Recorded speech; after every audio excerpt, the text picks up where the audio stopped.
చివరికి మ్యాచ్ జరిగింది. అయితే ఈ మ్యాచ్లో కొన్ని ఇంట్రెస్టింగ్ విషయాలు జరిగాయి. ఫస్ట్ ఆఫ్ ఆల్ నేను ఈ మ్యాచ్ చూడలేదు, చూడాలనే ఇంట్రెస్ట్ కూడా నాకు లేదు.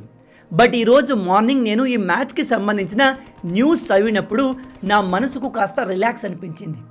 మన ఇండియన్ టీం పాకిస్తాన్ పైన గెలిచినందుకు కాదు, పాకిస్తాన్ పైన మనం ఖచ్చితంగా గెలుస్తాము అని నాకు తెలుసు. నిజం చెప్పాలంటే పాకిస్తాన్ ప్రజెంట్ టీంకి మన ఇండియాతో ఆడే అర్హత కూడా లేదు. నేను రిలాక్స్ అయ్యింది, మన టీం పైన కాస్త ప్రౌడ్గా ఫీల్ అయింది. ఎందుకంటే మనం మ్యాచ్ గెలిచిన తర్వాత రెండు టీంలు ఒకరినొకరు షేక్ హ్యాండ్ ఇచ్చుకునే సాంప్రదాయం ఉంటుంది. అయితే దాన్ని మన ఇండియన్ టీం అవాయిడ్ చేసింది. ఉగ్రవాదుల దేశం నుంచి వచ్చిన ఈ టీంకి షేక్ హ్యాండ్ ఇవ్వడానికి ఇండియన్ టీం రిజెక్ట్ చేసింది. దీన్ని ప్రొటెస్ట్ అనుకోవచ్చు, ఒక రకంగా సైలెంట్ బైకట్ అని కూడా అనుకోవచ్చు. మరి ఇదేదో ముందే చేస్తే అయిపోయేది కదా, మొత్తం మ్యాచ్ని బైకట్ చేస్తే బాగుండేది కదా అని మీలో కొంతమంది అనుకోవచ్చు.